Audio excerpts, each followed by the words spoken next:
Welcome to Caveman's Corner with your host, Jeff Captain Caveman Dens. All right, fight fans, we're here with our first Caveman's Corner, the new podcast that's going to take over the nation, the number one podcast on Fandoozy.com, the number one podcast ever filmed in the Fandoozy studio. And today I have with me Chris Slebioda. He's our studio guy that's not so good with the intros. Thanks. Hi, everyone. And Kristin, the 716 Threat Janese. Kristin was inducted into the Wheatfield Hall of Fame for tennis. She has the most wins in school history, over 80 of them. She played 6 years varsity. She was a New York State tournament qualifier, 2-time MVP. The Niagara Gazette named her the Athlete of the Year. She was a world tennis participant, 3-time Empire State qualifier, 2 silver medals. She received a scholarship to play tennis at one of the ranked schools, Charleston Southwestern University. Charleston Southern. Whatever. It doesn't matter. You transferred out of there anyways. You went to Cortland, where you're a 2-time SUNY AC champion, an All-American. She's like, I have a couple records there still, but she holds a record for all-time titles, the most singles wins with 24, the most doubles wins with 22. She was ranked number 3 in NCAA for doubles and number 4 for singles.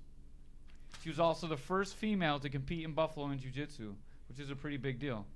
She was the first woman to fight MMA in Buffalo, which is the biggest deal for me, because that's all that really matters. It's just tennis crap and whatever. She's a blue belt in jiu-jitsu. She's a 2-0 amateur, undefeated. She's one of the best strikers on the fight team. She's fighting Megan Phillips on September 9th in Kingston, Ontario for the Legends Fight League, 135-pound amateur title. And she's also, most importantly, Caveman's first podcast guest. Welcome, Kristin. How you doing? I'm doing good. Thanks for having me, Chris and Jeff. No problem. That's Thanks what we're here coming. for. Chris likes you because you're pretty. He likes pretty girls. I do. I'm glad I showered.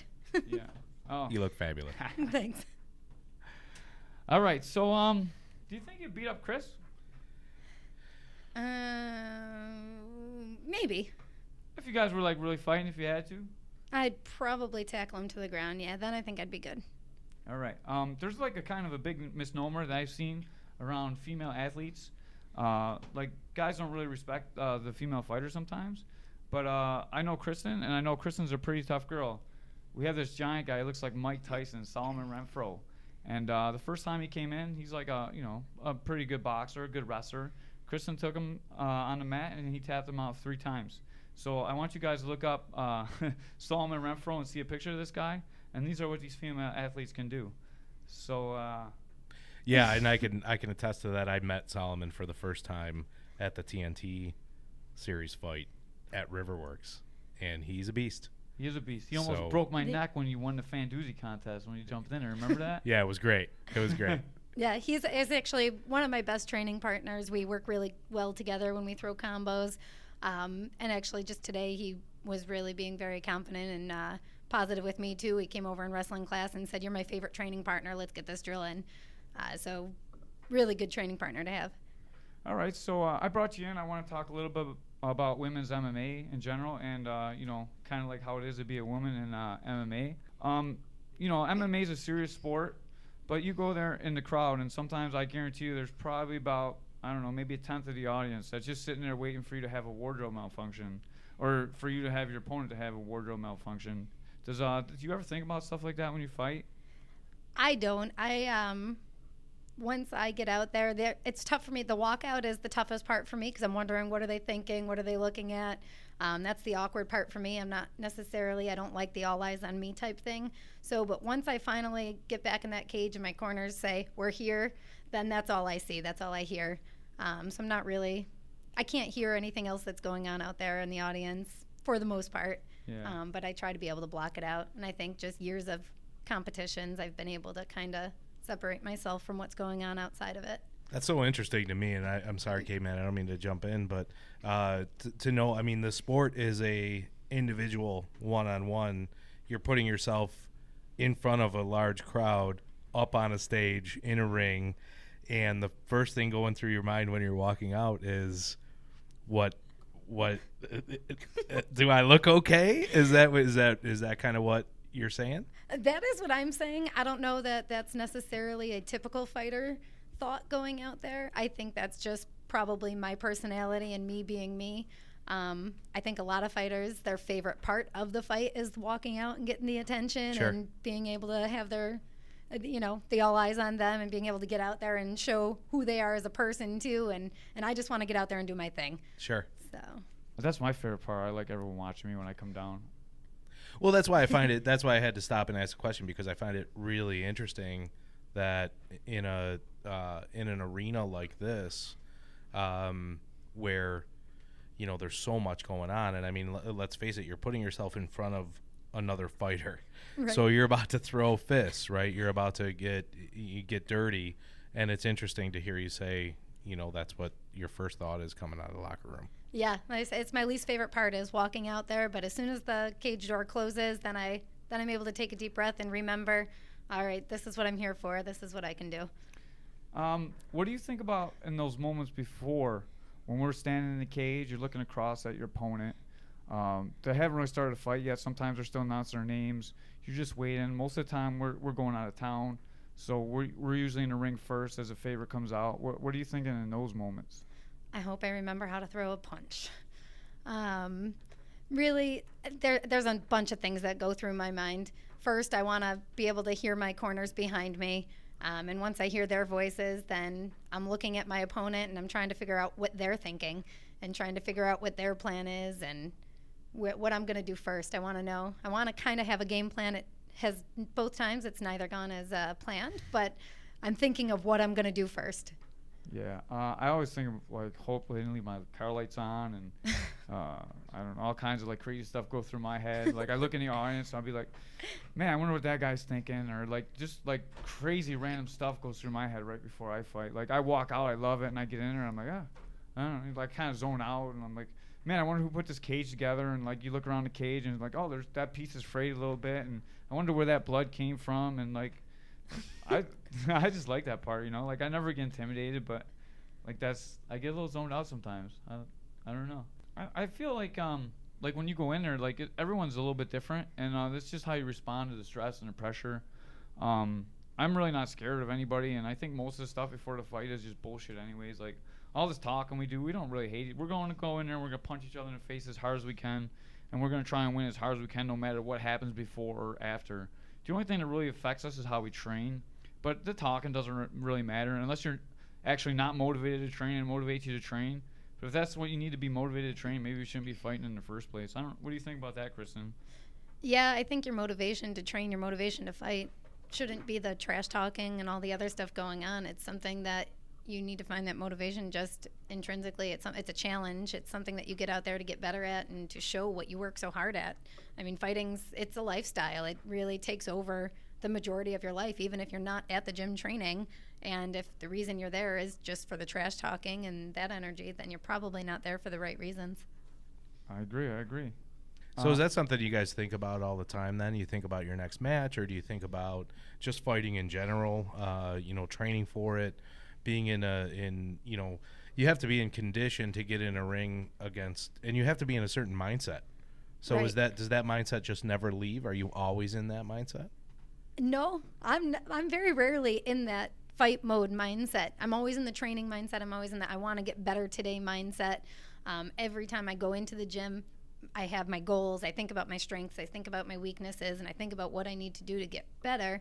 But I'm never in that I'm going to rip her face off mode. And actually, I think that's one of the main concerns my coaches had before my first fight was, am I going to get in there and be able to flip that switch and go into not apologizing if I hit somebody in the face, and making sure I had that switch to flip as I got in there.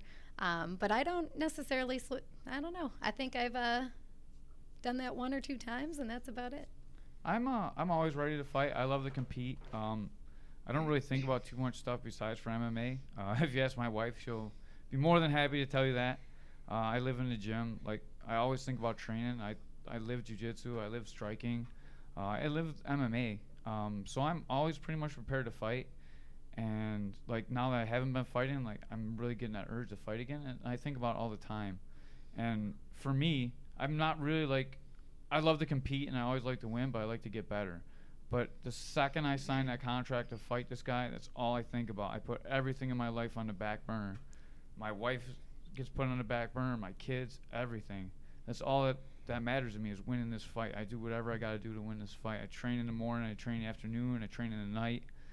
Whatever it takes to win is what I'm willing to do. And I think at the professional level, you need to be willing to give up everything to be able to fight. You too, Kristin? You feel that way? I do. I agree. And it's such a strange sport that I've never met my opponent that I'm going to go up against on September 9th, but she's already made me better. And how many sports can you say that your opponent makes you a better fighter, a better person, better at training before you even meet them? Yeah, that's interesting. And I think, Caveman, you were about to say, like, you guys, it's not like you're walking into the ring with any ill will towards the opponent that you have. It's all about what you have inside yourself. Right. So when you walk out of the ring, there's a lot of intensity there. You look at it from our standpoint, when you're sitting there and you're watching a fight or you're scoring a fight, or, when you watch the two individuals get in the ring, male, female, and they're looking at each other, and it's that, fight or flight out, growling, hissing type of mentality, you immediately think, man, they just don't like each other, and it's not really the case. You've never met this person. You're probably going to shake hands after the fight. I think some of that's true, but some people have that spark that they need to have, and they really do hate their opponent until they fight. Some guys need that motivation to train and to actually be able to hurt another human being. I think I'm a little different. I would hurt you and I'd be happy to do it. I don't need to flip a switch. I'm always just ready to fight. But some guys need that, and then that builds up, and the fans love to see it. But as a professional, that's what we need to do to live. We need to win this fight to pay our bills. Like, if I don't win the fight, I lost money. My training costs exceed what my show money is. If I don't win, I lost money. So I need to win the fight when I fight. When the fight's over, is it different? I don't care if the fight's over. I love fighters, and I got into this just to help fighters and make names for themselves, even amateur guys, so they can get a little exposure. I think fighting is a great sport, and most people that do it are special individuals. Yeah, I agree. I can go back to a little bit. We talked about the mental aspect of the game. What are the differences? You were a very, very high-level tennis player. What mental differences is there between getting ready for a tennis match and getting ready for an MMA fight? Well, no one's trying to hurt me in the middle of a tennis match, hopefully. So it's extremely different. The level of nerves, the level of anxiety, the intensity of the training is just so different. In tennis, it was more about strategizing, how to construct a point, where I'm going to hit the ball, how does my opponent play so I can plan ahead. And in a sense, you have to do some of those same things in MMA. I want to know what I got to take a guess at what my opponent is going to do and what her style is, and I have to develop a style that can counter that. So in that, it's similar, but it's also very different because there's the risk of injury. There's, I'm going to get in that cage, and either I have to beat her up in front of her friends and family, or she's going to beat me up in front of my friends and family. So it's just a totally different mindset. There's just a lot more that goes into it. When I was getting ready for a big tennis match, it would cross my mind once in a while, but I also wanted to know what my friends were doing that night. Getting ready for this fight, it's, sorry guys, I can't come here, or if I go, I've got to do this because of the fight, and I've got to change this because of the fight, and just a totally different, longer prep, more intensive prep. It's very different in how I get ready for them. Very different feeling towards it. That's so different than my mentality. Like, no matter what, I want to win at anything I do, like whether it's like playing Battleship with Forrest, my son, like KV Jr., or going into the fight. Like, I have like that same intensity to win, no matter like what it is. Like, every sport I've ever done, I approach the same way. I approach the soccer game when I play soccer the same way as I approach a fight, although I kind of play soccer just like I fight. But that's just how I look at stuff. I don't know. Well, I don't like to lose. I definitely want to win, and no matter what I'm doing, I don't care if it's a game of beer pong. If I lose, I'm going to get mad. So the want to win, that motivation to win is still there, and I'm going to dig, dive, and scrape, whether it's tennis or MMA, to get that win. It's just the anxiety, I think, level, and the way that my brain is thinking about the MMA all the time. I just think it's much shorter than a tennis match. It's much quicker, and things happen a lot quicker. So I have to be prepared in a different way. I want to get into Kristin's story a little bit. I think it's a great story. I think it's pretty empowering to women. When I first met Kristin, there was a saying around the gym, being Janese. It meant you were pretty messed up. You're drunk, not like drug messed up, but like you're out drinking, you're pretty hammered. Not that that's really changed too much. Being Janese is still a pretty well-used term at the gym. But when I first met Kristin, she'd come to the fights. She set up the chairs for short people so short people could see. That's what she came to the fights to do. She'd set up the chairs for short people, and her and Bornaro would go around. Bornaro is this crazy guy, man, Matt Bornaro. If we could get him, he's down in Albuquerque now and training with them guys. But, man, we got some crazy stories. So you came back. You were drinking a lot. You were partying. I actually didn't really know that you were that interested in fighting when I met you. You hung out with Robinson and Val and some of the other people that we know together that were fighting. And I started watching you in the gym, and the transformation that you made was amazing. I've never seen somebody come from being like known as a partier into working as hard as you do. And a lot of times I don't think you get represented to your true ability just because of your past. You want to talk a little bit about coming up and coming through and starting training? Where did you start training at? Were you training at Victory when I first met you? Yes, I started at Victory, who was at Sportsplex in North Tonawanda. And the complex had soccer fields, tennis courts, and the MMA upstairs. I was teaching my tennis lessons down, and I always look up and I'd see the workouts going on, and I'd see the men training. And to be honest, it was very attractive to look up there, not just because they were getting a great workout, but what I was looking at up there was attractive as well. So I said, I got to go check this out. And I walked up there and met Don Lilly. He said, hey, come check out the Muay Thai class for free. You can jump in. Eric Herbert's our coach in here. And I jumped into my first class, and Eric had me hooked. Probably one of the best teachers at anything I've ever had.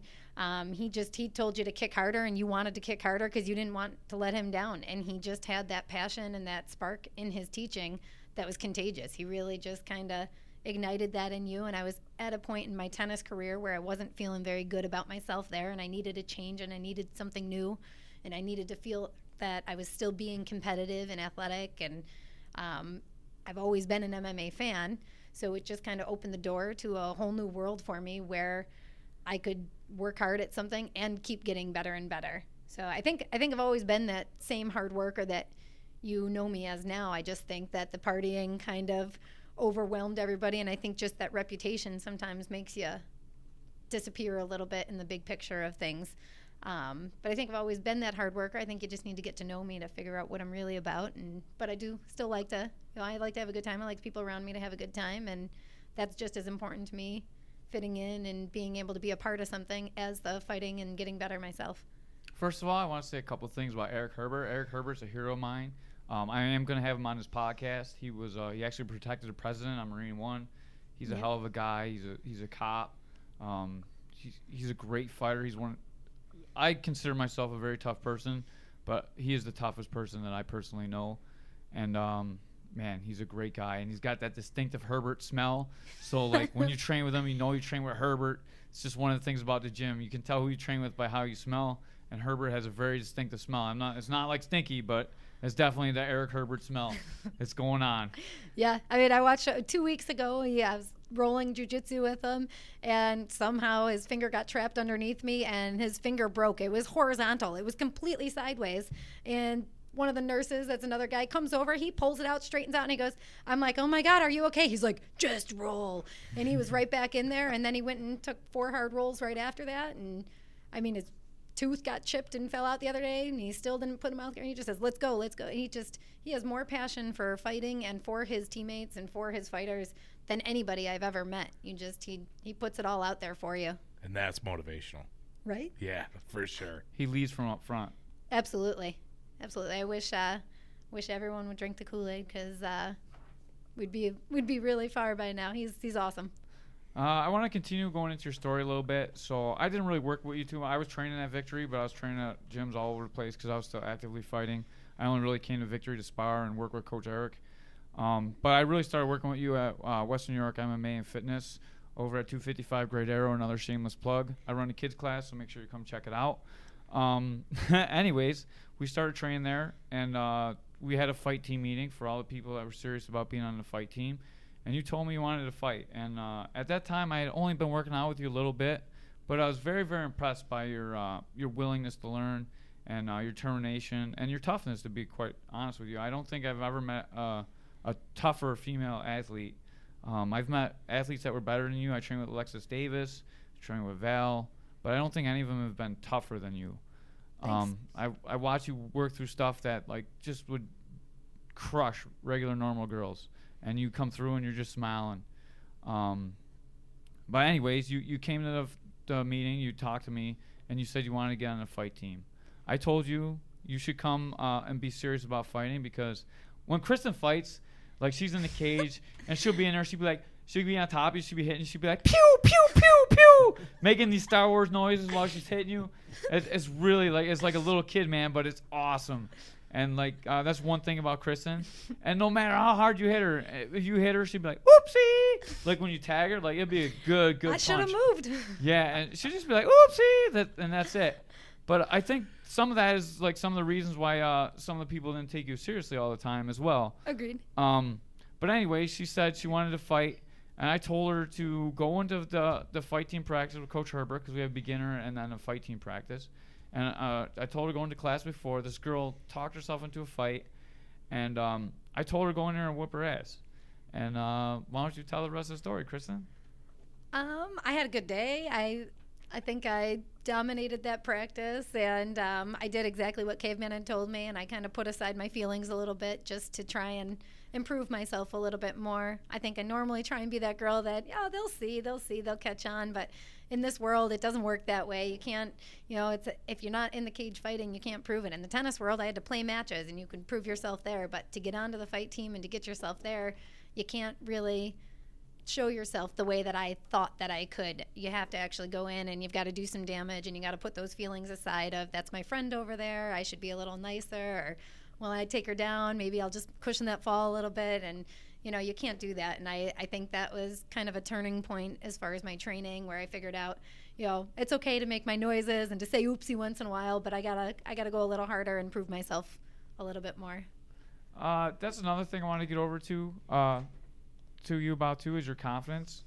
Most fighters are like just oozing with confidence. I know I'm pretty confident myself. I don't really ever think anyone's gonna beat me, or anyone's like too much better than me. I know, obviously I'm a realist. I know some guys are just going to smash me because they're better physical athletes. But I really have confidence that I can out-tough them no matter what.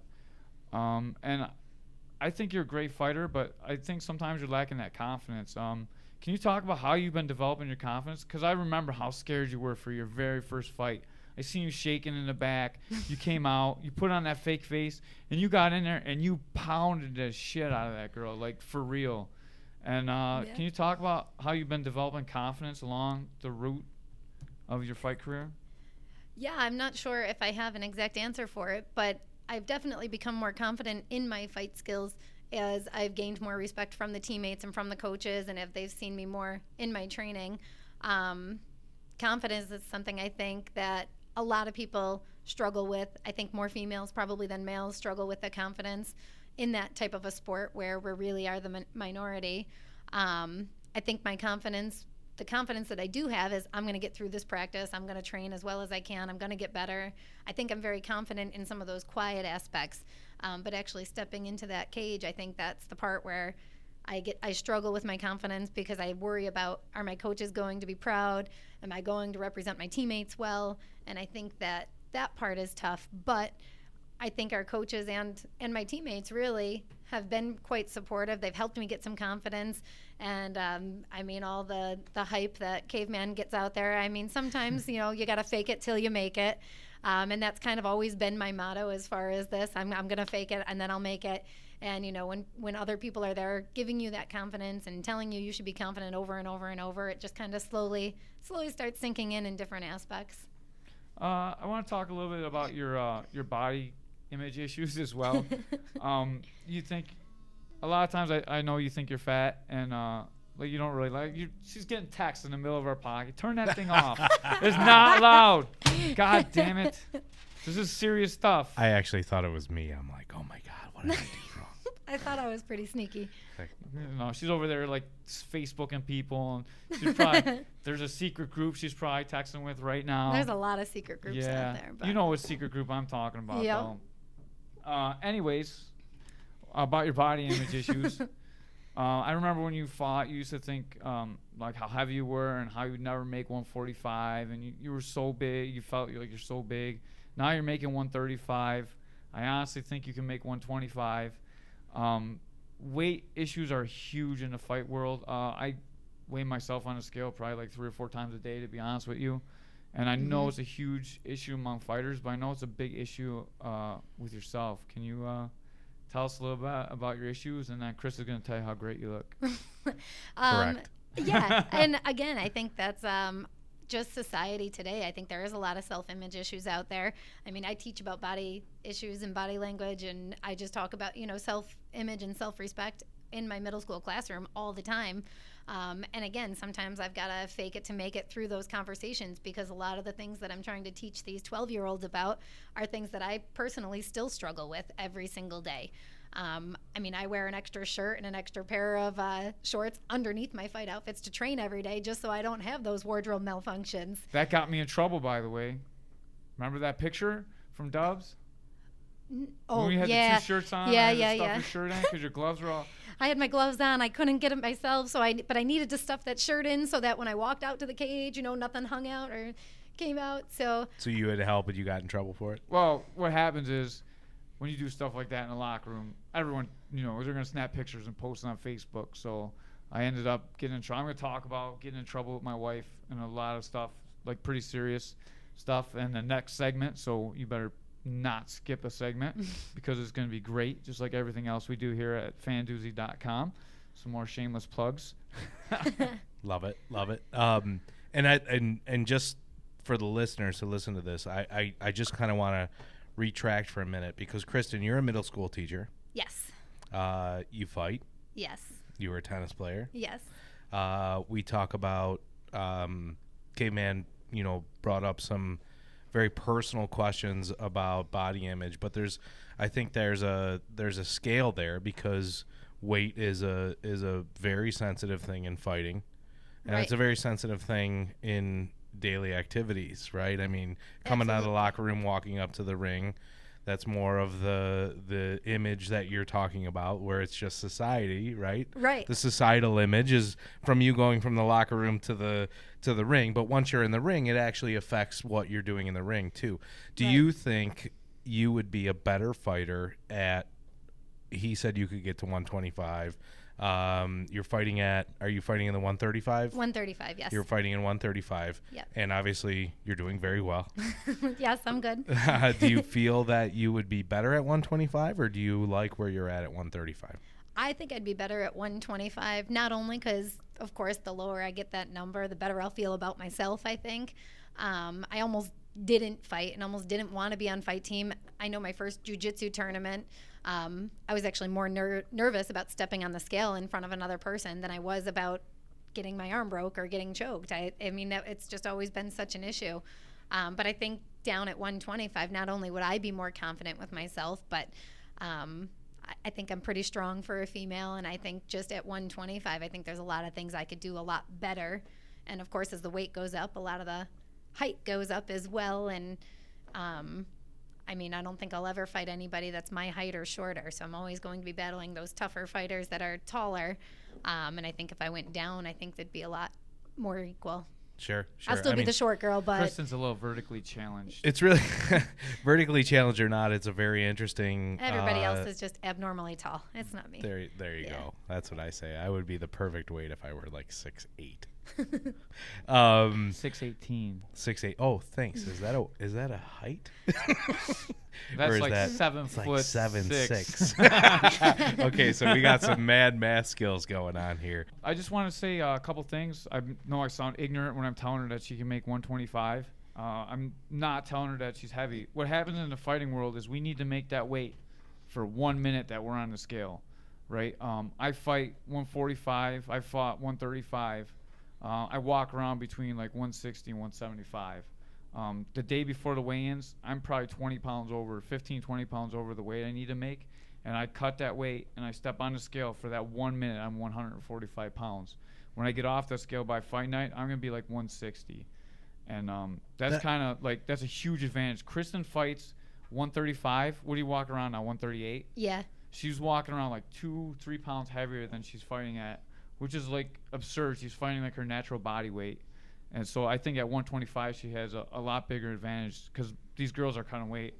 Every girl you fought has been huge compared to you. I mean, you still kicked her butt, but as you move up in levels, and if you are going to turn pro, you are going to have to get your weight down to 125. Yeah, and I think all I need for that is the motivation of someone saying, do you want to fight at 125? And if they ask me for it and I say yes, I'll find a way to get there. Eric Herbert, sign a deal, Eric Herbert. I got one last question before we go into my great Fandoozy spot that I wrote for Chris, because Fandoozy is the best website in the world. You're a teacher and you do MMA. Do you have any problems with school because you fight? No, I actually am lucky. And this is where I can plug my school. I've really had a really good staff that's worked with me. My coworkers that also teach phys ed with me. I mean, they tell me I'm crazy all the time. And, you know, when it comes down to fight week, they tell me, you know, you need to get out of here and go fight so you can come back and be your normal self. Apparently, I get a little edgy and intense and a little bit moody a week or two before those fights. So they're quick to tell me that, but they're also very supportive. And they're the first ones sending me a message to see how did it go, how are you feeling, how's this, do you need anything? And luckily, my principal that I've had for every year that I've worked there has been very supportive. She retired this year, so I actually just went in the other day and met my new boss for the first time.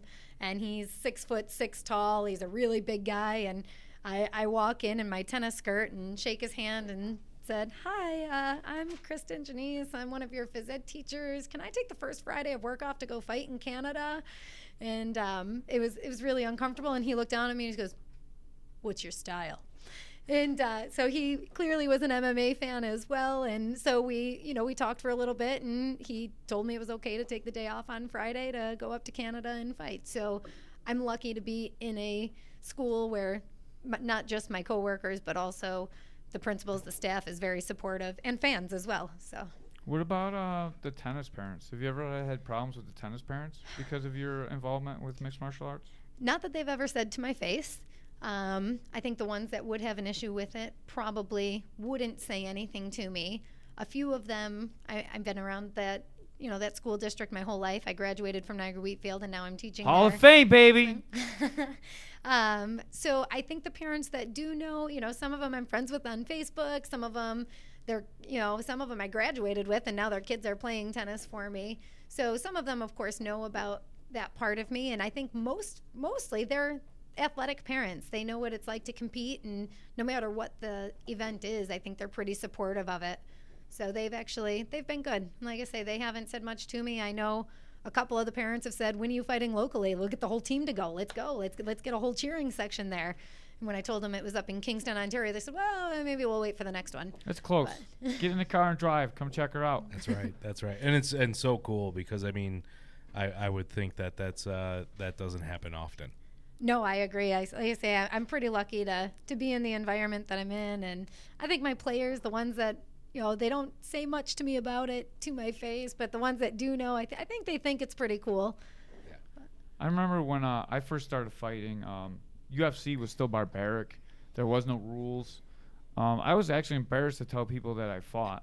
I never told people because they look at you like you're mentally handicapped, maybe a little challenged. I was always kind of embarrassed that I fought. Do you ever run into any feelings like that, or are you proud? I mean, like now MMA is like this huge sport, and it's super cool. And I know you see all the guys at the gym, they just post that they're at the gym training. And when they fight, it's all, "Oh, I'm fighting, come see me fight." It doesn't matter who they're fighting. It's just some amateur fight. I mean, I was fighting at a professional level against guys that made Bellator, guys that fight on Spike TV. And like at times I was embarrassed to tell them that I'm a fighter. I don't know if I'm embarrassed to tell them I'm a fighter. I'm a little nervous sometimes to tell them because I think that the opinion of people outside of the MMA world or outside of that type of a sport, I think that they still think it's barbaric. I still think they think that it's a very violent, bloody sport. And it is sometimes violent and bloody, but it's also very regulated now, and I think it's much safer. I don't think it's barbaric. So I think I'm a little nervous to tell people that I know have that opinion about it, what I do.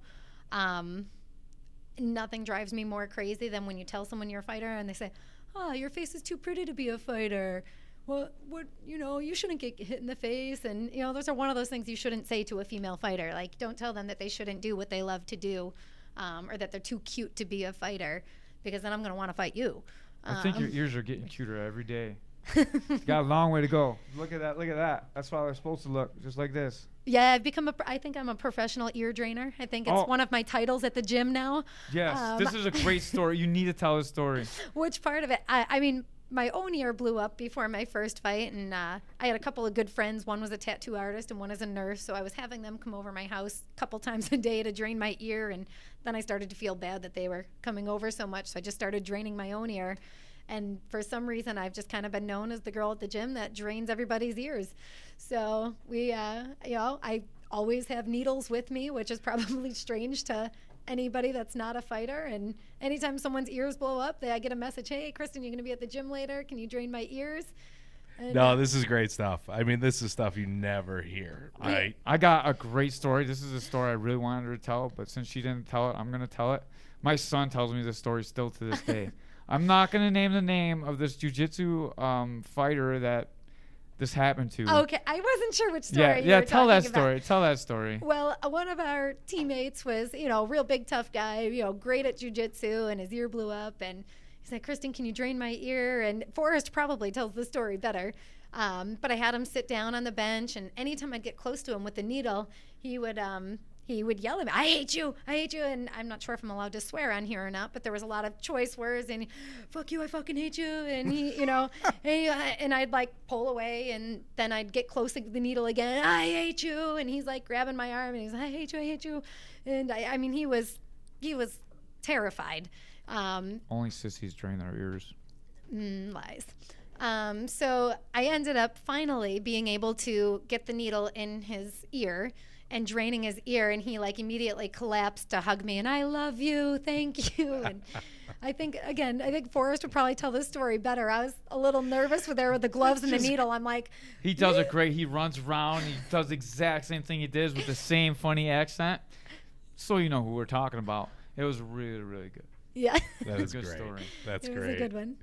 So you, in order to keep the normal appearance, you have to drain your ears. I drain my ears because I want them to be normal. Okay. I also invented my own magnet set to you should keep sell the that. swelling down.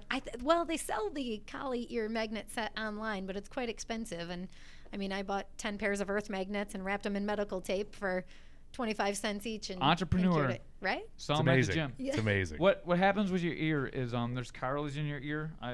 For the guys on video, you can see my ear. When the cartilage breaks, the body tries to heal it, so it fills with fluid.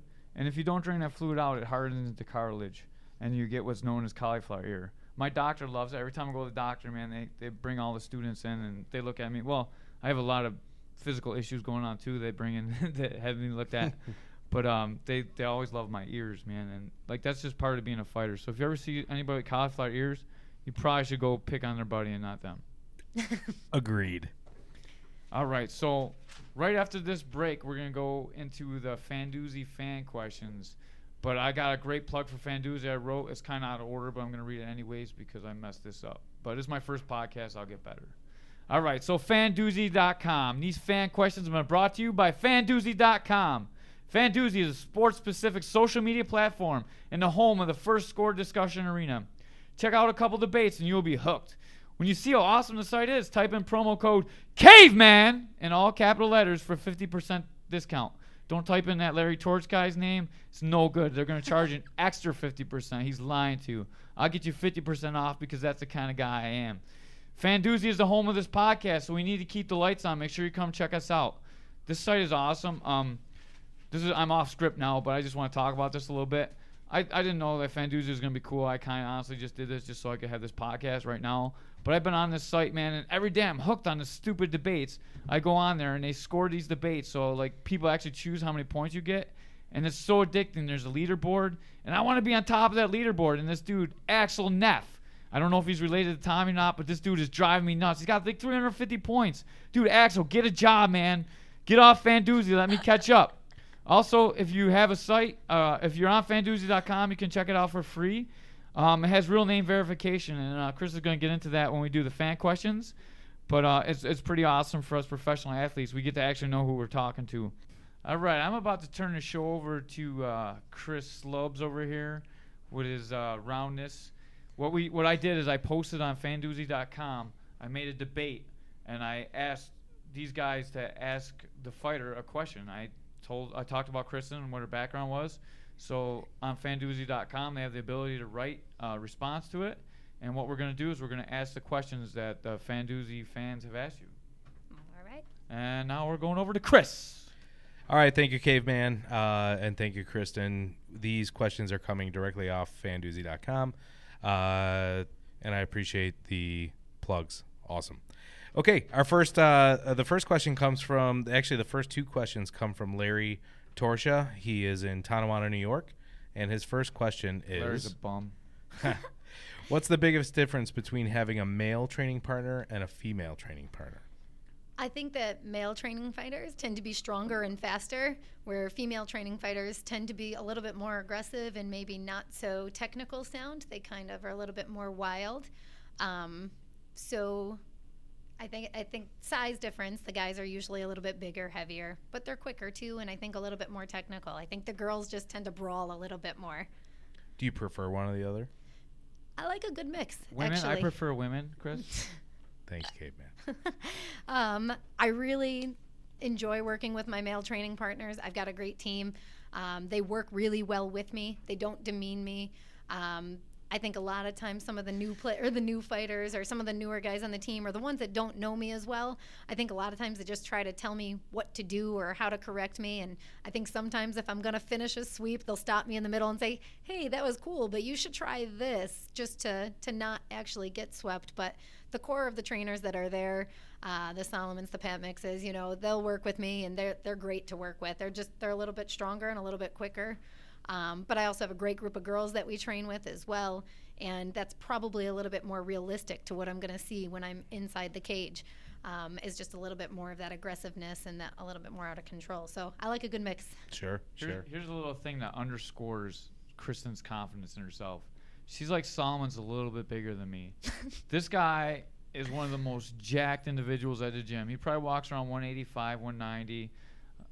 He's just a giant. He pushed my wife off and hurt her ankle just by pushing her a little bit to get off on top. This is a giant guy. And Kristin will come back. She's like, man, I had a hard time taking Solomon down. I'm like, no shit. He's like 50 pounds bigger than you. Jesus Christ. I just want to say that because this happens all the time with Kristin. There's a heavyweight guy. What's his name? Which, Phelps? Phelps, yeah. The cookie destroyer, because he burned down a cookie factory. Anyways, he's like sparring with Phelps, and she's like, yeah, Phelps has really hit me, and it hurts. I'm like, he's a heavyweight. Jesus Christ, you shouldn't be sparring with him. All right, go ahead. So you're going full out sparring with a heavy. And the tough part is I'm going to compare myself and my performance against whoever's on the other side. And a lot of times I don't put those things into perspective, that they're, bigger and stronger in a different weight class. I still want to beat them up, and I still want to win, and I still want to be there. But that's great, and I can only imagine it helps in your fights in the ring. I think so. Yeah, like I say, it's a different approach a little bit, and sometimes I want to be a little more technique when someone's just rushing at me, but sometimes I do that to them too. So. Okay, Axel Neff from Axel Neff. I digress. Axel Neff from Williamsville, New York, wants to know, of all the people you have sparred with, who hits the hardest? I'm supposed to say Caveman because he's right here in the same room with me, but I'm not sure. I think probably one of my older training partners that started with us from the first couple of days at Victory, Frankie Scalzo, nicknamed Knuckles. I think he consistently hit me the hardest. He gave me the first bloody nose I ever had, although Caveman was the first one to break my nose. But I think I threw my face onto his knee somehow there. But probably Frankie Knuckles is probably consistently the one that hits me the hardest, the most. The hardest hit I ever took was an unintentional elbow from Mickey Gaskins. That one was the only one that's ever dropped me down to my knees. But there's a lot of hard hitters at our gym. Solomon hits pretty hard. Eric Herbert, even using me to demonstrate. I mean, I can feel all 5 of his knuckles through my 16-ounce gloves. Wow. So, Caveman hits pretty hard too. Yeah. I just don't hit her hard. That's all it is. You broke her nose, dude. So what? She's lucky I didn't break other stuff. Well, then when I stood up and said, "Oh, my nose is bleeding," because it was on my bucket list to have a bloody nose that was flowing, I was kind of surprised because he just said, "There's still 45 seconds left in the round. You need to fight." So we finished the round, and my blood is like on his legs and on his gloves. And immediately after, one of my friends does a round with him, and her contact fell out. So, I mean, my nose is bleeding all over, and he's like, "You need to fight." Her contact fell out. I had clean hands. I had just washed up from trying to clean up my face. So I'm putting her contact back in her eye, and he's dry heaving over there. He couldn't handle watching me put someone's contact back in, but he didn't mind me bleeding all over the place. Come on. Dude, contacts are gross. You shouldn't touch your eye. You got to be kidding me right now. No, I'm not. I had laser surgery because I wouldn't put contacts in. You. I don't even know if I can go on. I might have to stop now. Caveman, who's just told the cauliflower ear story, has pins through his ankles, who just shamelessly plugged his doctor for reattaching his bicep muscle. Yep. Can't handle putting a contact lens in. Contacts are Couldn't gross. handle it. No. You should tell what the other thing on your bucket list is. Oh, I kind of want to know what it feels like to be put to sleep. I can't. We should do that in here. I'll put you to sleep after your fight. Okay, fair. All right. All right, On the that's a next deal. podcast. I'm actually taking a note of that. That will happen in the Fandoozy studio. Right after Alright. I beat you at beer pong. I love that. That's perfect. Maybe And then- I should choke and then you I- first, so you don't. The next question from Axel Neff is, obviously you said you're an MMA fan. Who in the MMA has been your biggest inspiration? That's hard. I tend to like the nice guys. I like the the Forrest Griffin from the first Ultimate Fighter. I love Dan Henderson, who still gets to fight in there now. I tend to like the nice, humble, nice guys, that wouldn't say a bad thing about their opponents. Machida. But I'm not sure how much of them have influenced me if we're talking about those types of fighters. As Caveman's holding up the sign right there, that's what I was going to move into next, but he's cueing me to get there quicker. Eric Herbert, the guy that started me out, absolutely, hands down, has been the biggest influence on me. He's always believed in me. He's always made me feel like I was a part of the team. He's always included me, and talks very highly about me, not just to my face and boosts me up, but also he does that with our team as well. He makes me feel good using me as an example with our striking combos. But he really, he just, he believes in you. He can't fake that. Do you know why he does that? No. Because you're the best striker on the team. All the other guys mess it up every time. That's why. I don't know. There's a lot of good strikers on that team. But he's probably the most influential. I think as far as just being able to fight and get out there and do what I love to do and get better at it every day, the biggest inspiration I had is not even a fighter at our gym. My mom, who has been gone now, let's see, I was 23, so almost 15 years, battled cancer. And I can't even imagine someone saying to her, you shouldn't do chemo. You can't be beautiful. Like, why would you fight? I mean, I can't imagine someone saying to him, why would you battle cancer? You can't get knocked down that many times. But, not just her, but everybody that battles, against cancer or a drug addiction or a different disease. You watch them fight because they can and because they have to, and no one tells them not to fight.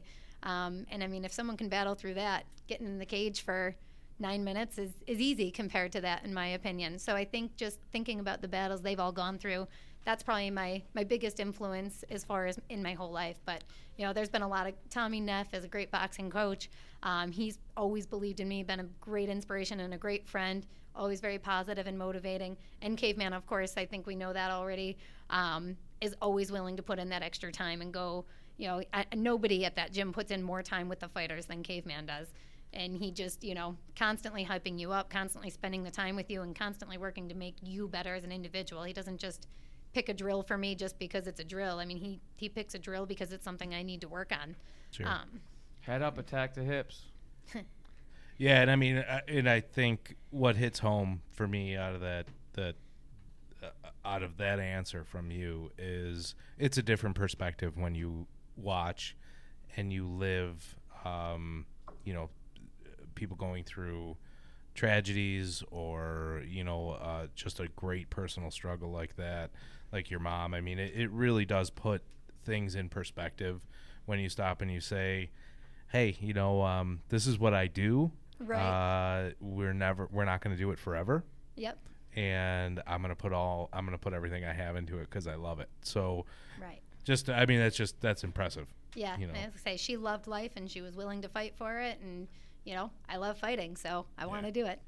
I have a couple questions actually from 3-time Stanley Cup winner Craig Muni, who played with Wayne Gretzky, Yari Curry, did spend some time here in Buffalo, New York with the Sabres. Great guy and a fight fan. And Craig wants to ask, as an athlete at a high level, what was your driving force or the indicator that MMA was for you? Well, let me first say I'm a huge hockey fan, too. I actually just bought he doesn't know yet, my 2-year-old nephew just got a bunch of Sabres signs to go up in his room that they just painted for him. So I appreciate that. But I'm not sure if there was like a specific thing that motivated me. I think the timing was perfect. I was at a point in my tennis career where when I went out and played, I was not able to play every day and put the time and the commitment into it. So I think I was feeling pretty lousy about myself. And as a tennis player, I was feeling pretty lousy about it. And stepping up into MMA, I mean, within 2 or 3 days, I was like, yes, I quit tennis. Like, I'm here. This is it. Me. Like, I'm a beginner, and I have a coach that wants to make me better, and I have people around me that are really motivating. And so I think really, I was hooked pretty early. I'm not sure if there was ever a moment where I said MMA is for me, that's what I'm going to do.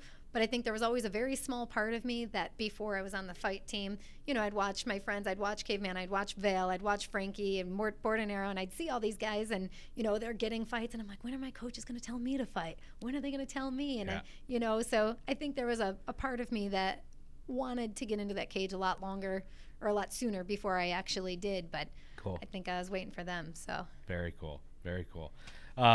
Craig also wants to know which venue or city was the best place you fought and why?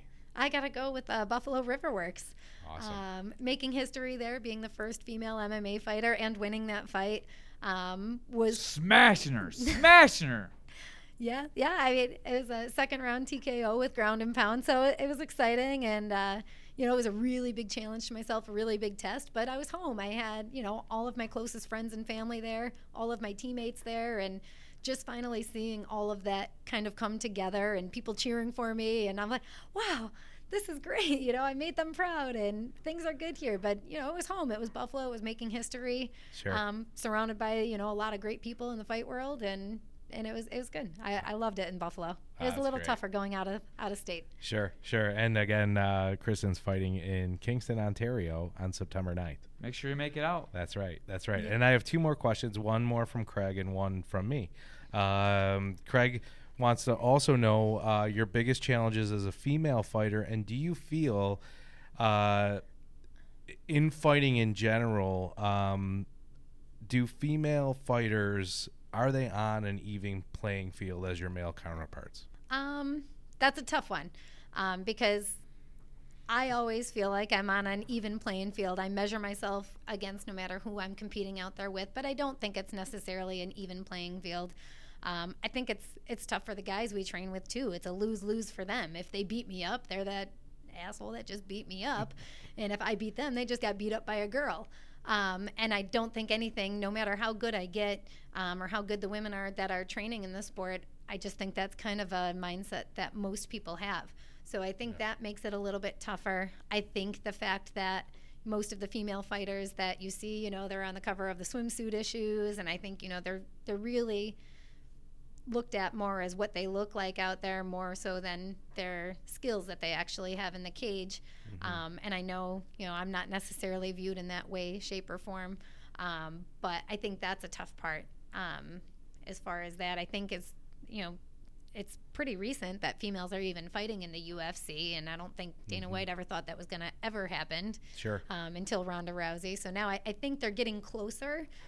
But I still think that the entertainment factor is why most people are fans of the female MMA fighters versus the guys that get out there. Yeah, I mean, it's a fabulous product, and I'm sorry, I didn't mean to cut you off, Caveman.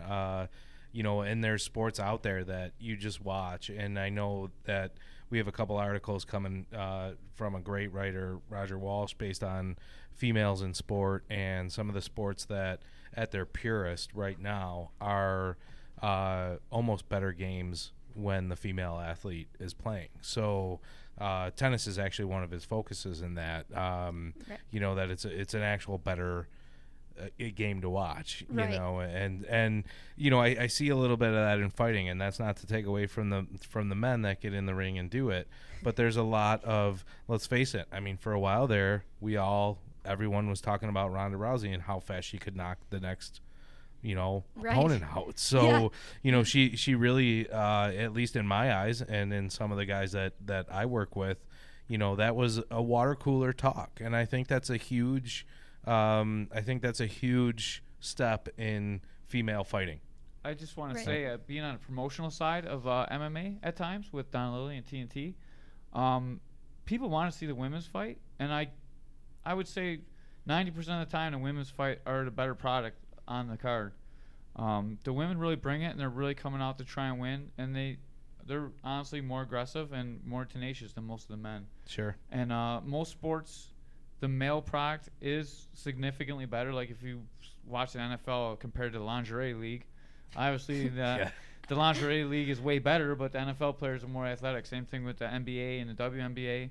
But I really think in MMA, the women's product is most of the time more entertaining, and it really sells better. And I think there's a lot more opportunities right now in MMA for women. I think the talent pool is not established yet, and now is a great time to be a female fighter. It's like the dawn of the UFC. Sure. Right now is the dawn of women's MMA. And my question, and then I'm done.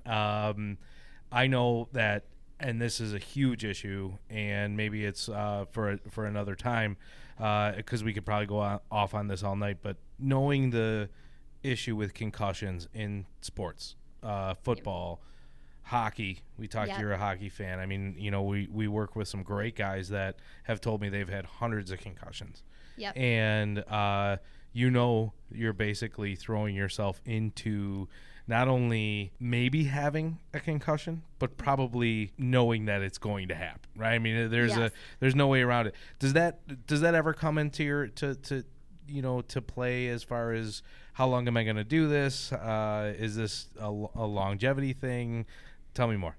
Yeah, I think it always comes into play. I think also being a high school coach and being around it and having to do concussion trainings every year, I think I'm even more aware of it than maybe someone who's not quite as educated on the concussions. But I do think concussions can change people. I think they're a serious issue. And I think the more concussions you get, I mean, it changes who you are as a person and how you can perform in your regular day-to-day activities in life. So absolutely. I mean, I always say, I'm one of the older fighters around, and I say, I don't know how much longer I can get hit in the head. I better stick to breaking arms and choking people instead. But concussions. At 24, it's got to be scary. Brains are Yes. overrated. Yeah. Brains are overrated. I tell you what. Brains are overrated. It does, though. I mean, in all seriousness, it's got to be. It's scary. It's scary. Kristin, thank you for taking the Fandoozy questions and mine as well. Thank All right. you. Time for another shameless caveman plug. All right. Western New York MMA. That's the place to be at if you're a fighter in Buffalo, New York. The adult program's great. We have a great fight team. But I'm the coach of the kids class. So you guys should all come out and check out my kids class. It's the finest kids class in all Western New York. We make champions on and off the mat. I work with the kids all the time, man. I'm here for confidence. We're great on the mat. We win tournaments. We go there to compete. We come home. We get giant trophies. All the kids are happy they win, but we're really making better kids.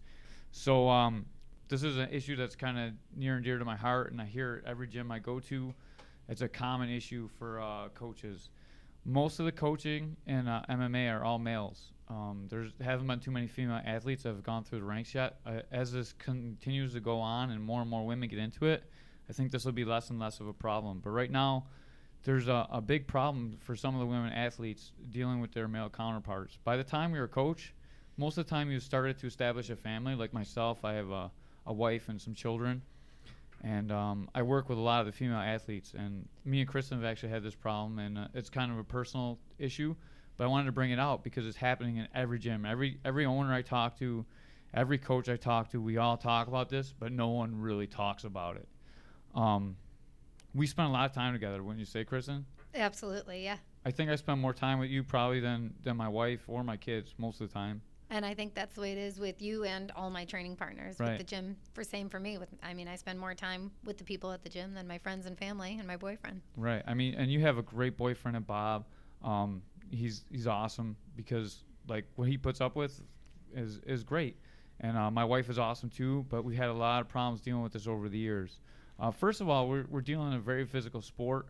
A lot of times we're touching each other's body parts, not like on purpose or in a dirty sexual way, but it happens, you know what I mean? Yep. And at first my wife didn't get it at all, and she used to be very, very upset when I train with girls. I don't know how much you've experienced with that, with the boyfriends that you've gone through. Bob's great. He Right. is not a very jealous person. I think in the very beginning of our relationship, he probably had a little bit of, jealousy, but as we've become a lot closer, he trusts me 1,000%, and same here with him. And I think he's really grown to understand the fight world and how it works, and he understands how close you can get and how vulnerable I am as an athlete when I'm training, and as the coaches are when they're watching you at your best, at your worst, at the most frustrated. And it really is blood, sweat, and tears. And a person, it's you get to know a person a lot quicker and a lot more intimately in this world than you do in anything else. So he's been great with it. A couple of guys I had dated prior to him, one told me, you either go to the gym or you date me. And I was like, see you later. It's like if you tell me it's either the dogs or me, like I'm going to take the dogs. But it was kind of the same thing there. And, and another guy that I spent more time with, every time I came home from the gym, used to, who'd you roll with? Why were you so late? You said you'd be home at 8 and it's 9 o'clock. I'm like, I just got extra training in. No, who are you talking to? And, so I've experienced small amounts of it, but at a different level. I'm not married. So, when you're dating somebody, you can make a choice what you want to do with that. And I'm lucky enough to be in a good situation now, but again, it's not marriage, so I haven't had to make those choices. Let's step back a little bit and like paint the picture of the gym life. How much hooking up do you think occurs in most gyms? Like not like married people hooking up, but just hooking up in general, like between fighters and regular gym members. I think any gym, whether it's a fighting gym or a regular gym, I think they're known as a social network for people to meet. I think that goes on in a lot of places, and I do think every MMA gym that I've been associated with or that I've known, I think those things happen. So I think it happens at every gym. I try not to hear about most of it, but or to stay out of it. But by default, I hear the stories, and you know what's going on. But it happens all around us, I think. Have you ever slept with a training partner? No. Have you ever slept with someone from the gym? Not from the gym that I'm currently training with. So. At the gym that you were at that time? Correct, yeah. Okay. I've never slept with a training partner that I've had training with me at the time. I've been same thing for me. I've been involved in martial arts since '95, like training in gyms. I've never had any sort of sexual relations with any girl I train with, and I kind of want to go over like how I think, and most coaches think about the women in the sport. When I'm on the mat with you, I don't really see you as a woman. I know like you're a beautiful woman, but like when we're on the mat, I just see you as a training partner. And in my mind, I have to make that distinction that when I look at a woman, I don't think about her as a woman. This is one of the reasons why I only work with fighters and kids, because I don't want to deal with the regular women, and it is a big problem at the gym sometimes I see. But I talk to most of the guys I talk to that are faithful husbands or, long-term relationship guys, all kind of feel the same way. Like I talk to Patty Mix and a lot of these guys that we train with, and Herbert and Keith Front, and, over and over every gym that I go to. And most people are like that. For example, this, Shauna Rick, right? She puts in lots of work at the gym. One of my favorite training partners. Right. I've trained with her for probably more than a year. I went out to Curry's where she works at a bar, so go check out Curry's. It's a great bar. Great place. Shauna bartends there, so make sure you leave her at least $100 tip. I saw her for the first time as a female there. I saw her and I was like, oh my God, she's a beautiful woman. I never realized it because At the gym, I'm shut off from like a person. Like if I touch your boobs, I don't care. If it's And I gi day, probably don't even notice, to be honest. if it's gi day, I may use it to get your back. If it's no gi day, I'm gonna let go because it's not allowed to grab clothes, you know. Right. But I mean, that's the extent that I think about it. And I think most males are like that. I don't think there's too many predator coaches in the MMA world. I don't think so either. Have you ever had any experience with any coaches hitting on you? No, Besides for this guy over here. Yeah, just Chris. Guilty. No, I haven't. None of my coaches have ever hit on me. I honestly think every coach that I've worked with wants me to just be a better fighter. I've never been put in that uncomfortable situation. I remember first starting out jiu-jitsu, I had one of the girls that used to train. She doesn't train any longer. I had rolled with someone that she was attracted to, and she was like, man, wasn't he cute? And I said, who? I didn't even know she was talking about. And she said, well, don't you get excited when you get to roll with these? And I'm like, no, I'm trying not to get my arm broken. So, you know, I think, but for the majority, I don't think I've ever heard anybody else think that way when they're out there. I think it's a sport where it is very physical, but I've not heard of, you know, anybody really that's a serious trainer or seriously training think about something sexual while they're training. They want to get better. They want to win. They want to do good things. So I've never had a coach hit on me. For the most part, any of my coaches and my training partners have that respect for you. That's never happened with them. I think it's just more people that are kind of on the outside and associated with the sport that I've ever felt those types of things. Have you ever had a teammate cross the line? Yeah, I think so. Again, not a teammate that trains with us very often, but maybe, you know, an inappropriate message was sent or an inappropriate picture was sent, but shut down pretty quickly. You know, as soon as I passed it around the men's locker room at the gym, you know, they never sent me anymore. If I ever get a dirty picture, I'm definitely going to post it. So please send me all your dirty pictures. I'll post them on Fandoozy.com and you will be famous. Have you ever heard or seen a married person, a coaching married person, cheat on their spouse? Not that I can think of. I really think that most of the people that are in a serious relationship and that are seriously training or training someone else, I think in general, they are very loyal. I just think it's a very sensitive world. I think that, you know, from somebody who's not a part of that, maybe a wife or a husband or a girlfriend or a boyfriend, I think, you know, looks are deceiving and they see what they want to see, and they sometimes believe things just because they're either insecure or a little bit jealous, or maybe it's just because it is a very intimate relationship that you have with the people that you're there with. So I think things get, you know, they think one thing and then once they think it over and over, they actually believe those things are happening. But I wish I could say the same thing. I've actually seen married people cheat in the gym, and I do. I've seen that. I've just not my coaches. Like I've seen like coaches or. Oh yeah, I forgot about that one. Yeah. We're probably not talking about the same person because it's probably someone you don't know. Okay, good. But I'm not going to name names and stuff, but I've seen it, and it gives the rest of us a bad name. This is a huge issue for a lot of guys in the gym that are married. I know my best friend owns a gym, and sometimes he has some problems. I know a lot of guys that own gyms or train in gyms, and they're all having problems too. Do you feel like you've ever lost out on a training opportunity or trip or anything because that you're a woman and the male coach has a girlfriend?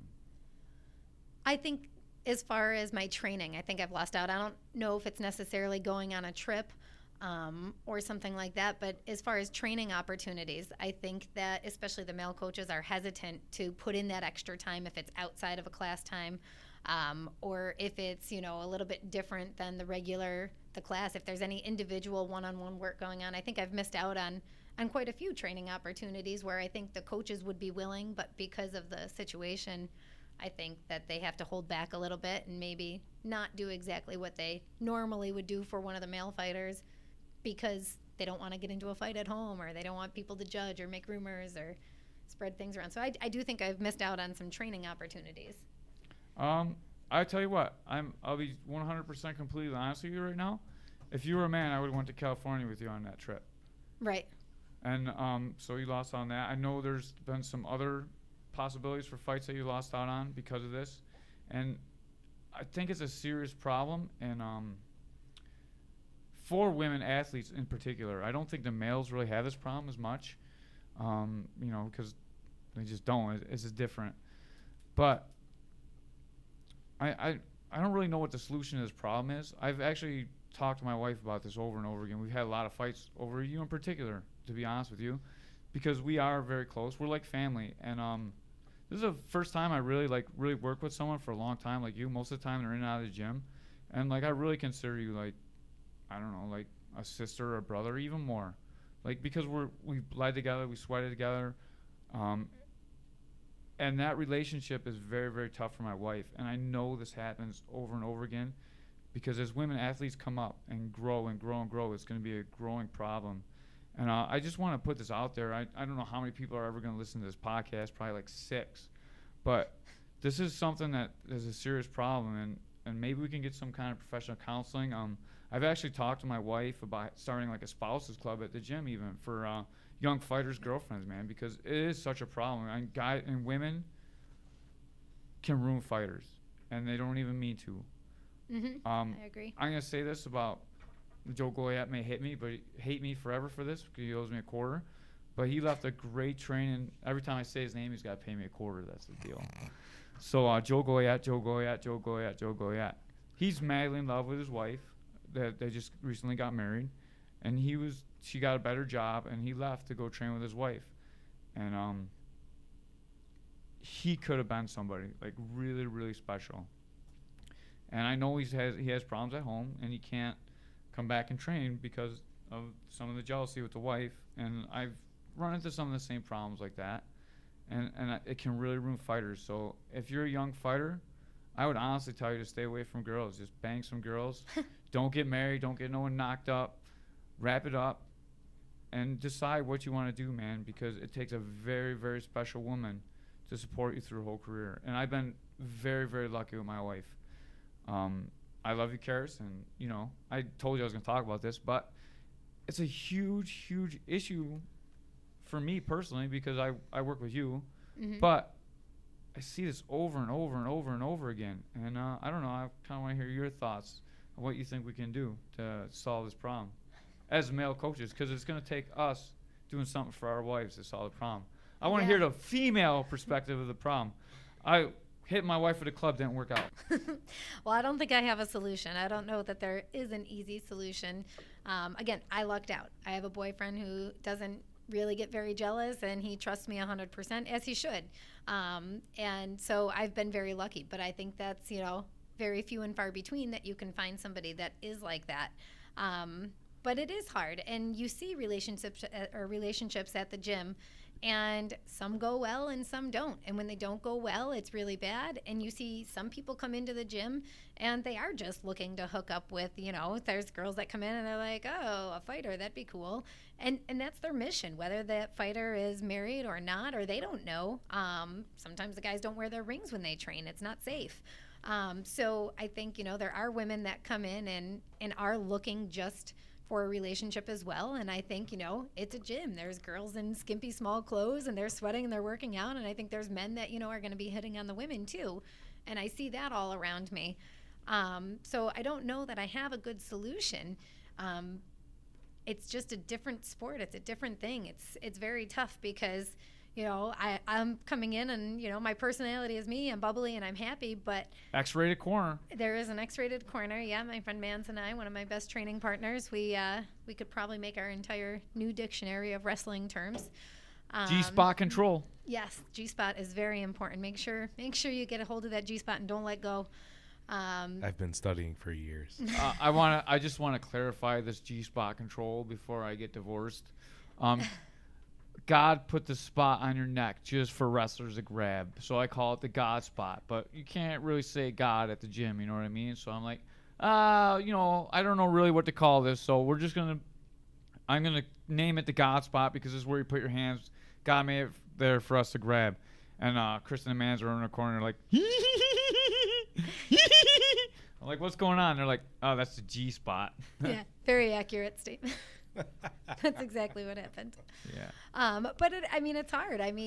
There's struggles I go through there that, I don't go through in my normal day-to-day life. And your coaches and your teammates are the people around you that, you know, they're helping to pick you back up, and they're getting to know you at a different level that it takes years and years for an individual to get you to know at, and it's automatically close. I think I got a little bit off topic because this has hit me pretty personally, and I got more into the relationship aspect for the coach. But I mean, what do you think we can do to solve the problem of you missing out on training opportunities and fights? I mean, this is what we got to address. I mean, personal issues are one thing, and that's up to the coach and their wife or their significant other to solve that problem. But the problem is that you need to travel with coaches. When you travel with coaches, they usually give you one room. If Right. I'm traveling with a fighter, I'm usually spending the night on the floor in that room with them. You know, they're a fighter, they get to bed. But when you're dealing with a man and woman, it's a little bit different situation. And this is like some of the stuff that's a little bit uncomfortable in the MMA world for women right now. And this is like what we need to address as a society. I mean, when you get a women fighter, maybe they need to have 2 hotel rooms for you, one for the women fighter and one for the coach. And just solutions like this, because it is a serious problem. As the women MMA grows and grows and grows and grows, we need to take care of these problems, because women's MMA is generating a shit ton of money. Like, anytime you have a women's fight, there's going to be people there watching it. And these girls need the opportunity, man, and we need to do something to address this problem. And this is one of the reasons why I want to get out in the open. I'm not a smart guy. I get hit in the head way, way, way too much. But I really want to address some of these issues that people are scared to talk about, and this is one of them. Right. And I think, you know, eventually at the professional level, they'll probably start to regulate that. And I'm sure they do it to some extent. I'm sure it's much more regulated at that professional level, especially the elite professional level. They probably have someone wipe Ronda Rousey if she asks, a female. Yeah. But I think, you know, it needs to trickle down to the amateurs and to the small local shows as well. But I think it's got to probably be something that needs to be out in the open and talked about publicly for the elite professionals to say, hey, here's what we do. And, you know, and I think it'll probably trickle down eventually. I don't think it's going to be happening in the next, 2 weeks, 6 months, or 3 years. But I think eventually, you know, there will be some other things in line to help with some of the travel issues or the locker room issues, and that the personal training, you know, the stuff at the gym, that's always going to be an issue. I don't know if there is a great solution for that. I think just making sure that there is open communication, and, you know, the gym's open if you want to come in and see it. I think it's a tough spot. I may be asking a question that there is not an answer to. I don't know, but how many are there female coaches? Like, how many female coaches are in, and we're talking, and I'm not even talking about the elite ranks of, you know, the UFC or MMA. I'm talking about in a localized, regionalized area. How many female coaches do you have? At our gym specifically right now, currently, there are no female coaches. Locally, I know of one in Buffalo Vale.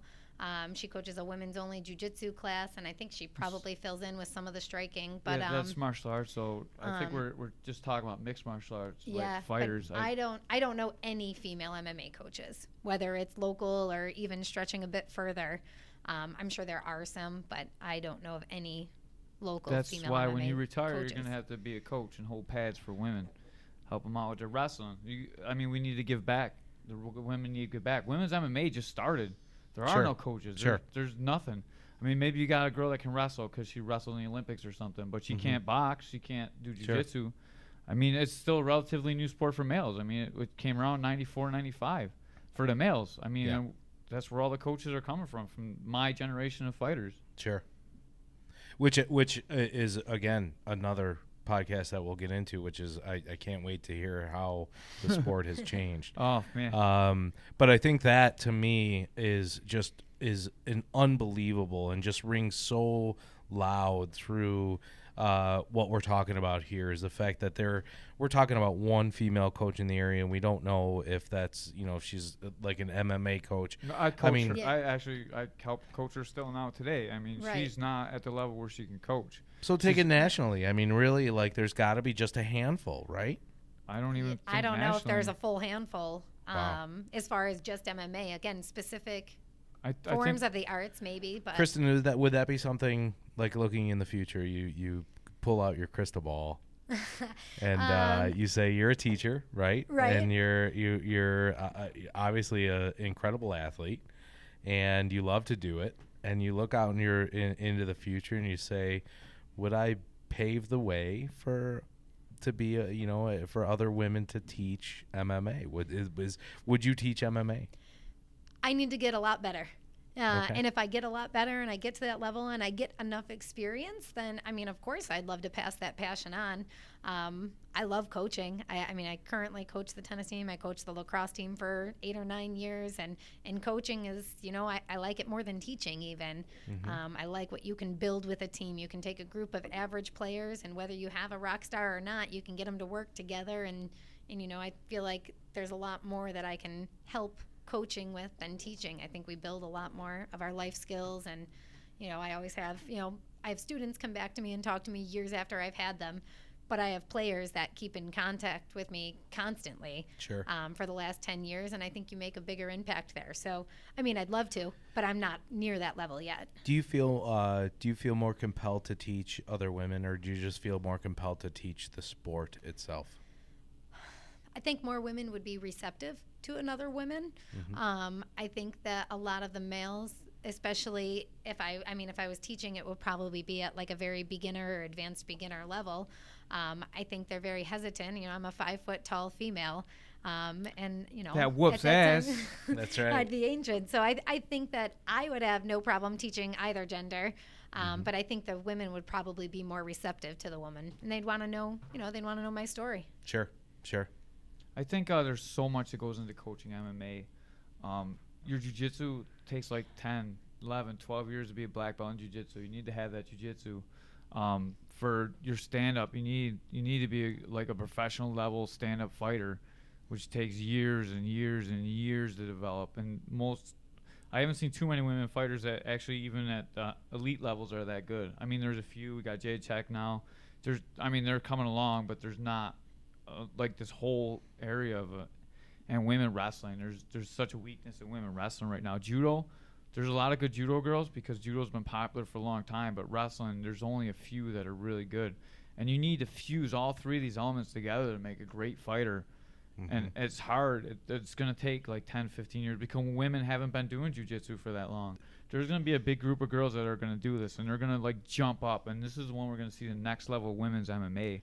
I could start the next group of Team Alpha females. There you go. You already got one. I like it. And do you see Western New York or New York being a hub for that? And if not, where do you see that happening? I think there's enough motivated people in Western New York, and I think there's, fighting is becoming so big around here. I think MMA is growing so much all over the world. But especially in the United States, I really think that with the Miesha Tates, the Holly Holmes, the Ronda Rousey, and with there being so much more women in the UFC, I think, it's just going to spiral. It's going to be great. But Sure.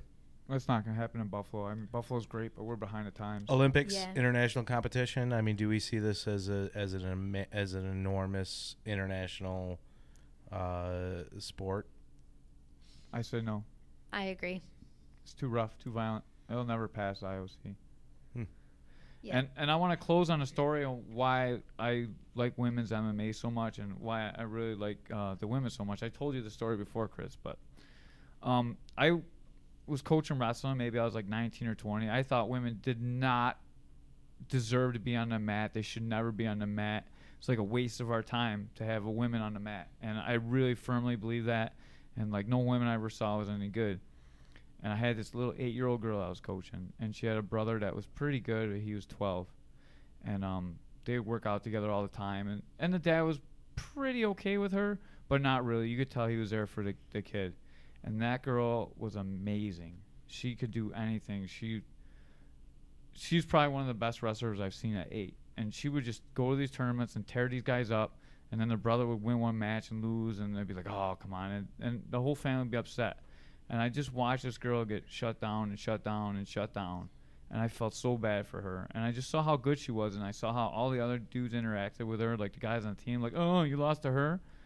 And, like, it would hurt me inside, man. And, like, I know it's kind of, like, weird to be emotional about, like, a little 8-year-old girl in wrestling, but it kind of changed how I see all of women's MMA. And ever since then, I've always tried to step out and help the women, even though it gets me in trouble with my wife. I don't even think I ever told my wife this story, but she was there for that little girl. And, like, it was just an amazing thing. And women should be empowered, and they should be able to do some of this stuff. And it shouldn't matter what gender you are. If you're on the mat, you're on the mat. And it really changed how I look at women's MMA. Thoughts, opinions, Kristin Janese? No, I like that. I mean, obviously, I like that opinion because I'm one of those women that are on the mats, and I don't want I don't want the men that are bigger, heavier, stronger to intentionally try to hurt me and beat me up. But I want them to respect me as a competitor, and I want them to, to push me to my limits, and I want them to get something out of it too. So, I mean, I'm there and I'm putting every single thing I have into it every time I'm there training. So I want them to get something out of it and respect that too. So it's, when you do find those teammates, and we have a core of those teammates that really do respect me as an athlete, as an MMA fighter, and they do a great job with that. But not everybody does. But when you do have that core and that small group, and you tend to work with them more, but it is nice to, feel appreciated, or, when one of those really good guys that, you're going to see in the UFC one day says, hey, you're my favorite person to hold pads with, and will you be my partner for striking? And I look around and there's 5 other guys standing there that are great fighters, and they picked me. It's a pretty motivating part of my training, and it pushes you to get better, and you're like, yeah, okay, I'm going to be perfect today just because you picked me instead of someone else. And when someone does point that out and really does respect that part of you, it's very motivating. This is a coach of me talking one last time. I don't mean to keep jumping in here, even though it is my podcast, so you guys should shut up and listen to me. This is another thing about your confidence. You really are really good to work with. You're one of the best partners. You drill hard. I mean, you talk a lot, but that's all right. We talk and we drill. And, like, sometimes people don't see that. They see us talking a lot. And people talk or whatever. But I get more out of drilling with you than I do with anyone else. Anyone that trains with me, I used to just be that guy who just stood there and traded blows with you, and I would not move out of the way. I used to be like, no matter what, I'm going to bite down my mouth teeth, and I'm going to punch your face out. I don't care. And no matter what you do, it's not going to hurt me. And Eric kind of, like, showed me how stupid I was and, like, trying to work on my movement. And working with you, I've really developed so much more movement and ability, slipping punches, getting out of the way, footwork, all these drills I work with you, and we work together. Has, like, changed my life as a fighter. And I really think if more male athletes actually worked with you or work with female athletes and drilled like we drill, I mean, there's a difference in our ability levels, but your technique and your willingness to learn and drill is just, like, that's what women bring to the game. And it really will help all the male fighters. Guys, great stuff. Caveman, awesome story with the 8-year-old girl. And folks, Kristin Janese, I mean, just an absolute pleasure to have you here as our first official podcast in the Popping the cherry. Yes, absolutely. And I don't know if I can say more. I think there is I think we have more coming in podcasts here in the near future with Kristin. Obviously, Caveman will be on. We're gonna have beer pong and almost we're weekly. Yeah, please tune in to watch Heavy C get put to sleep by Kristin Janese. Oh, one more thing, Kristin. We gotta let her get her shameless plug in. We forgot all about it. That's right, Kristin. Go ahead, hit Kristin, it. put in a plug. Well, if you're not busy on Friday, September 9th, and you are near Kingston, Ontario, one of my favorite teammates, Mans Rogers, and myself are both fighting for titles that night. And you can get tickets at revpromotions.ca, and make sure you put my name in there to give me credit. That's Kristin with an I, not an E. Great job, guys. Thanks, everybody, for listening. And this is Chris for Caveman and Kristin Janese signing off on Caveman's Corner. The end.